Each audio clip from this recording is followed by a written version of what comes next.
Na linha de uma tradição antiga, o astrônomo grego Ptolomeu, que viveu de 100 a 170 DC, afirmou a tese do geocentrismo, segundo a qual a Terra seria o centro do universo, sendo que o Sol, a Lua e os planetas girariam em seu redor em órbitas circulares. A teoria de Ptolomeu resolvia de modo razoável os problemas astronômicos da sua época. Vários séculos mais tarde, o clérigo e astrônomo polonês Nicolau Copérnico, que viveu de 1473 a 1543, ao encontrar inexatidões na teoria de Ptolomeu, formulou a teoria do heliocentrismo, segundo a qual o Sol deveria ser considerado o centro do universo, com a Terra, a Lua e os planetas girando circularmente em torno dele. Por fim, o astrônomo e matemático alemão Johannes Kepler, que viveu de 1571 a 1630, depois de estudar o planeta Marte por cerca de 30 anos, verificou que a sua órbita é elíptica. Esse resultado generalizou-se para os demais planetas. A respeito dos estudiosos citados no texto, é correto afirmar que, para começar, vamos falar de cada uma dessas afirmativas, falando também dos estudiosos indicados. Eles eram mais do que estudiosos, eram também cientistas.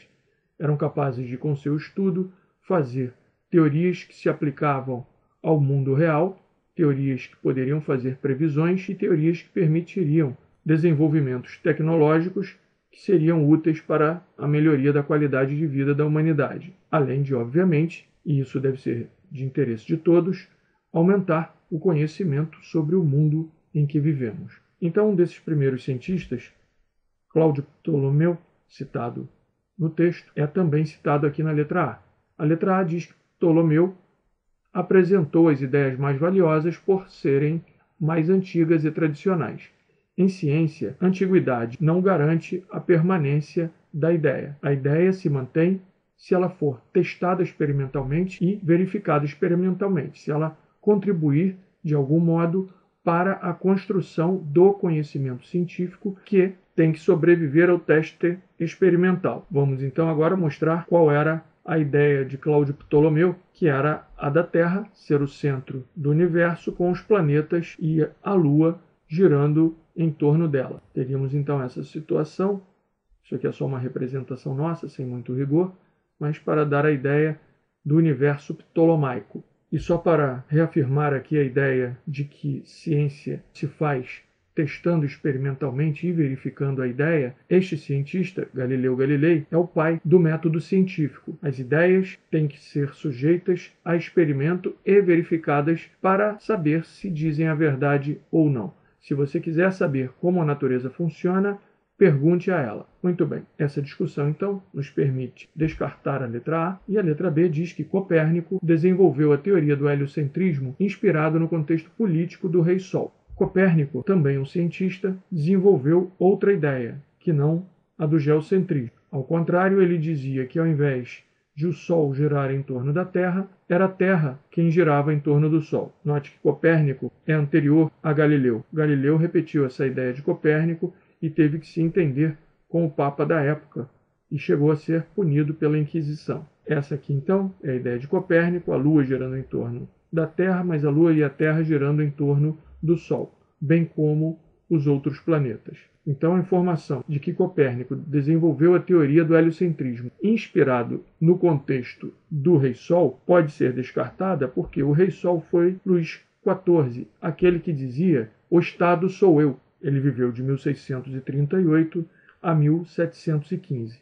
Então, sem discutir o que exatamente inspirou Copérnico para construir a sua teoria, podemos ver que certamente não foi o Rei Sol, uma vez que Copérnico viveu de 1473 a 1543. Note, quase 100 anos antes de Luís XIV nascer, Copérnico já estava nos seus últimos anos de vida.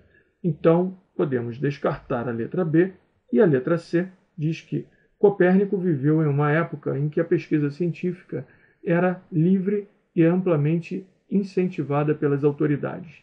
Bem, como eu já acabei de dizer, se Galileu, que que é posterior a Copérnico, sofreu com a Inquisição, isso nos garante que Copérnico, mais próximo ainda da escuridão da Idade Média que Galileu, certamente sofreu mais do que ele, portanto não viveu numa época em que a pesquisa científica era livre e amplamente incentivada pelas autoridades. Observo ainda que a Idade Moderna começou em 1453, com a invasão de Constantinopla. Note que isso foi então 20 anos antes de Copérnico nascer. Ele já nasceu na Idade Moderna, mas bem próximo ainda de um ambiente cultural, político, científico de Idade Média. A forma de pensar das pessoas ainda estava muito distante do pensamento iluminado pela ciência, o que só se difundiu mais tarde. Desse modo, podemos descartar a letra C.